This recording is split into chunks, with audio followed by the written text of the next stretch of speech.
Greetings, this is the Baron, and today I share with you the first of a 5-video series covering the March 2020 Sisters of the Flame Quarantine Video Tournament. I'm covering both my games and those of Lady Melody.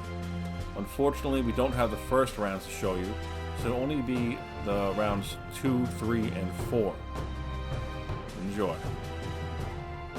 Alright, here we are in round 1. This is the debut of my deck, Iconic Beats the 90's, and the deck he's playing is a Juxtapose deck.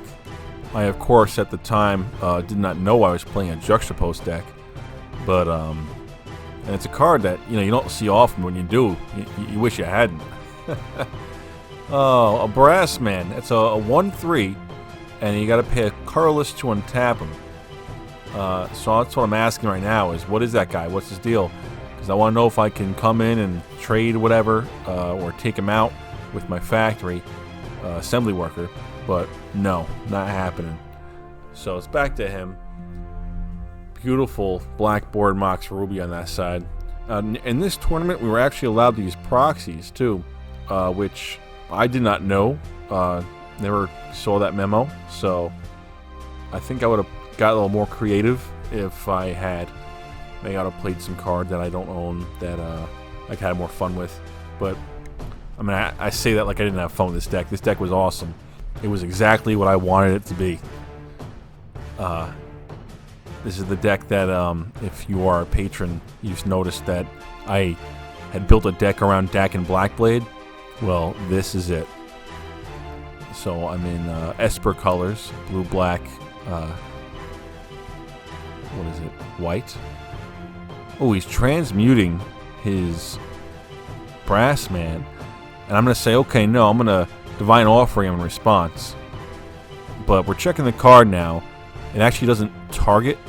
It resolves in first. So targeting taking out the Brass Man would not fizzle the spell. So I end up taking back the offering and let him resolve. Now I could have still did it, and he would have had to sack the Mox, and I would have been basically, making him lose 2 artifacts and drop him a little behind the mana. But his target was a mana vault here, so he was getting his mana regardless. Still, I don't know what was the right choice or not. Being that it was a transmute, whatever he's tutoring for, I could take out, which is exactly what I do. I Divine Offering that mana vault. Puts you up to 21 life. Draw myself an Underground Sea. 4 mana now. Okay, finally going to make something hit the board. It's a Serendip Efreet. 3/4 beater in the air. Does it damage to me each turn. And it looks like it's a good time to have it. He places a Strip Mine, and he must have top decked this mana vault, unless he had it in his hands. No, he would have played it, right? So here's another mana vault. So he's got the mana that he's wanted to have, which is not good for me. I don't have any white open to take it out, even if I have an answer. He Strip Mines away my factory, and he drops a Triskelion. Yikes. Okay, I can still fly over him, though. He can't ping me away.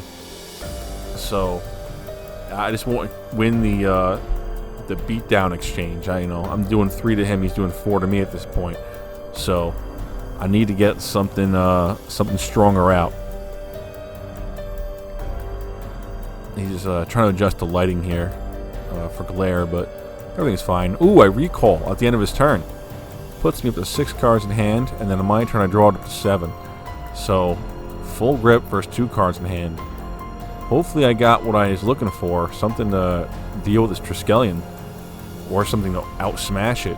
And yeah, there it is. Okay, so that's 7 in the air I can swing. This turn's just 3, so I bring down to 17. But now I will win this slugfest. So it's on him now to try to figure out how he's going to get out of this. 2 mana. No. Okay. I mean, I'm feeling good. 7 in the air. I could trade the Trike maybe if I wanted to. Oh, here it is. This is the card deck's all about. Juxtapose. So he's explaining it now. we trade highest casting cost creatures and then highest casting cost artifacts. So he gets my Serra, I get his Triskelion, and then he gets his Triskelion back, and I get his Mana Vault. And I'm asking now, well, can I take up those counters while I control them and shoot them at you? And he says, no, you can't respond to it anything here until the whole spell resolves. So I'm like, wow, that is brutal. That is value, you know? And that is the power of that card. That's why you do it. So now I'm looking at a Serra and a fully armed Trike, and that's representing my Mana Vault, which I paid to untap. And all I have is this Serendib. So what can I make happen? Go to my draw, and 5 cards in hand. Hopefully one of them does something to get me out of this mess. Diamond Valley. That would have been helpful to turn earlier for sure. Could at least sacked my Serra in response to that Juxtapose. Handed him my Serendib, which would not be smacking me around so much. And drop myself a Lotus. And that's it, I pass turn. What are we going to see from Dominic here? Copy Artifact. Resolves. And he's going to copy the Triskelion. Yikes. Alright. This Slugfest is gone topsy-turvy on me. He's coming in for 8 here. I'm going to block the Serra. And after the block's declared, I'm going to sacrifice my guy for 4 life. And I'm eating the 4 from Triskelion, so I stay at 19. Oh, and he time walks. Oh, wow, that is strong. Okay. Drops himself another Mana Vault. And coming in with everything. Sacking my Lotus for white. Gonna disenchant the land. I don't know what my plan here was. But I am eating a ton of damage, plus taking that 1 mana burn. So I am down to 6 life. Whew. He's got no cards in hand, so what I see is what I got. But that's it. None of my cards were going to help. Wow. Alright. Lesson learned, hopefully. Brutal game 1. The power of Juxtapose is shown here. And, alright, let's sideboard up and get right into game number 2. Alright, we are all sideboarded up and back and ready to rock for game number 2. Dominic is up 1-0, so I'll be starting us off here. I believe we're both keeping our hands, satisfied with our draws. I got an Underground Sea, Mox Pearl, and a Felwar Stone. Nice strong start from me. I pass after that.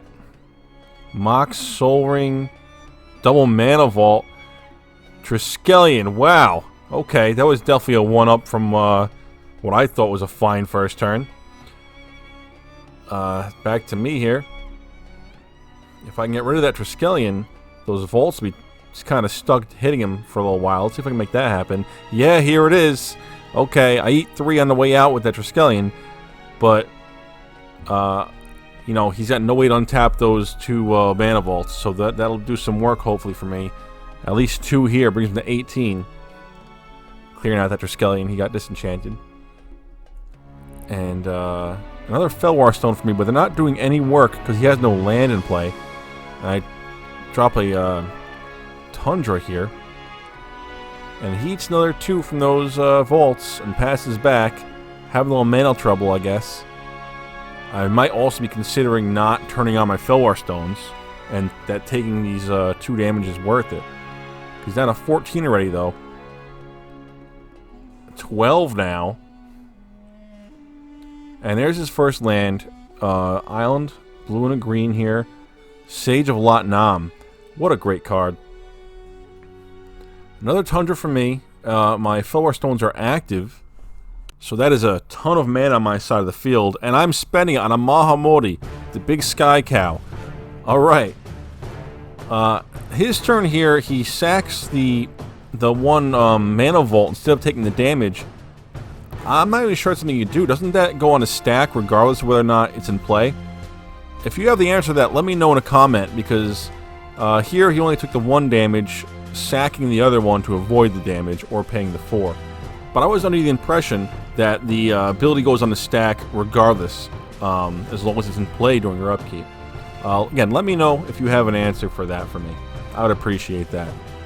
And he drops a Lotus here and a Maze of Ith to stop my Sky Cow. And Time Walks here. Yikes.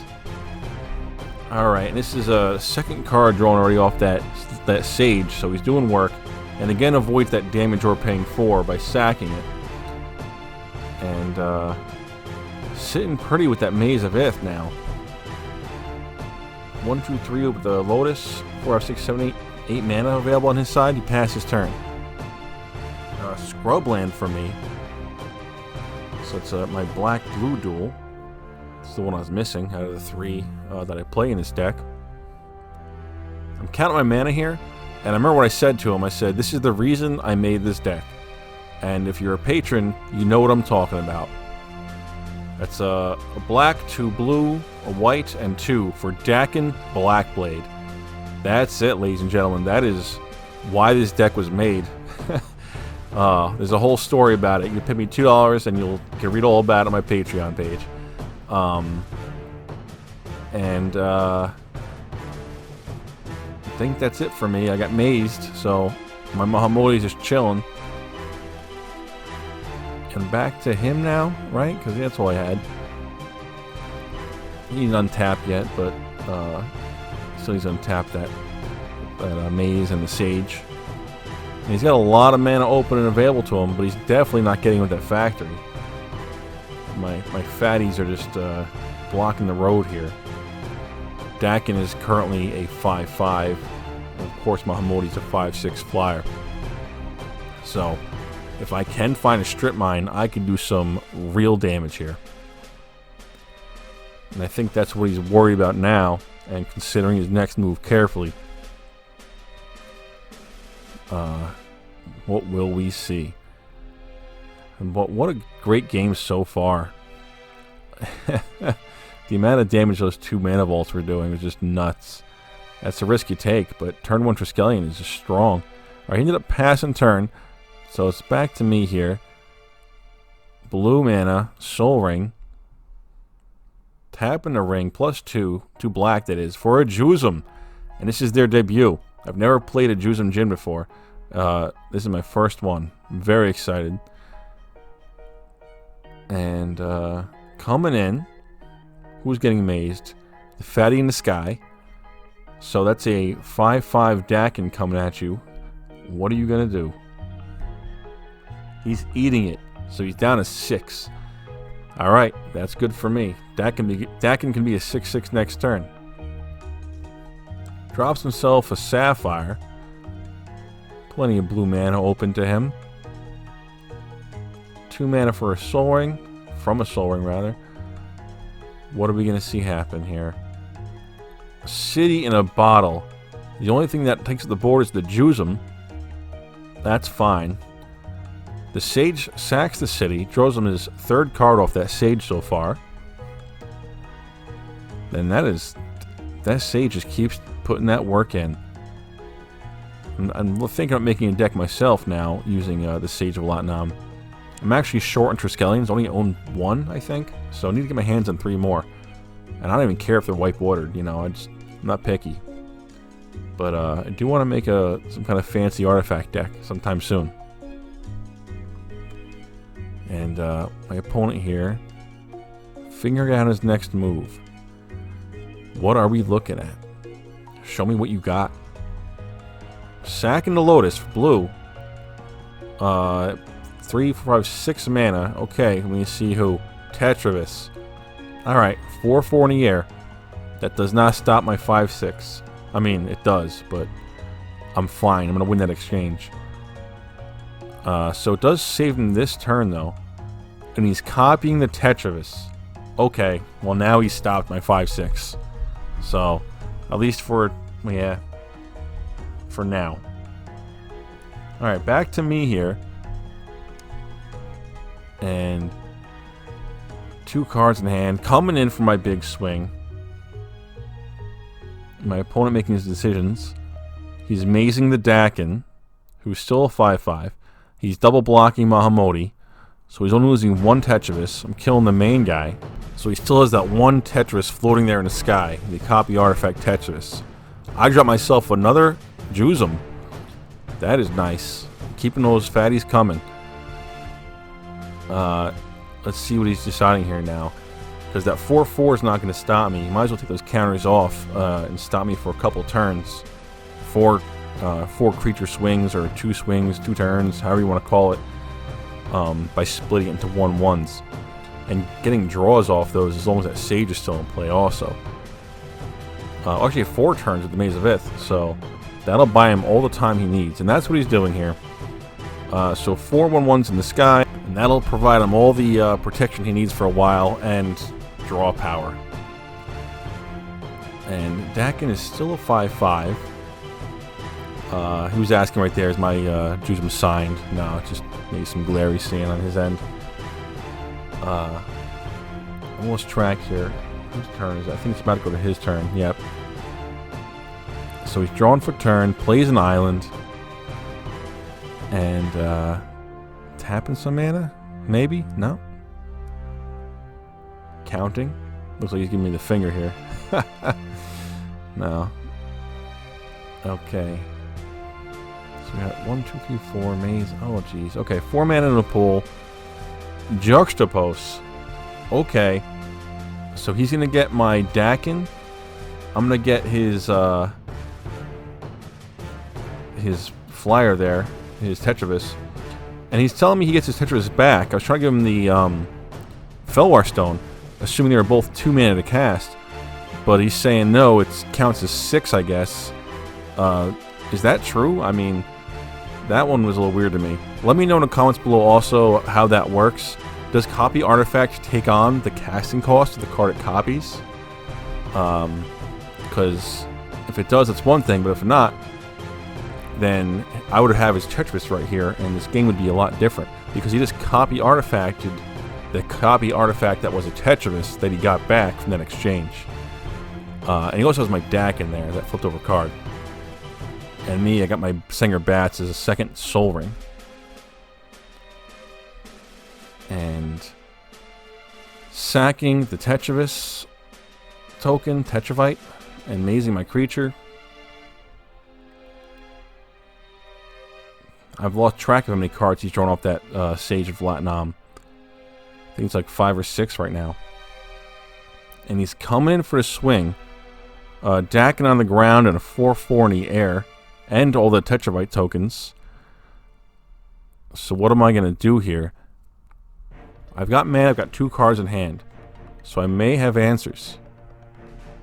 I'm putting my Jusum in front of the Dakin. And I'm taking 7. Ouch. 6, 7? Whatever I took there. It was a big swing. And I follow up another Jusum so I can block again at least. Before the end of my turn, or at the end of my turn, he draws himself another card. And we're on his upkeep, his draw now. Ooh. That card, Juxtapose, man. That's did him so much work this game. Here comes another big swing. I block Dakin again with my Jusum. So I'm taking 4, 5, 6 there. I'm down to 3 life. He copy artifacts the Tetris again. So I need a miracle in this draw. Or that's yep, no. No miracles here. That is game number 2. Congratulations to my opponent. Thank you for watching. Please remember to like and subscribe. And if you want to go the extra mile and show me some more love, please visit me at my Patreon, Baron Nick. Well, thank you for watching. Again, this is Baron Nick, and I am done here.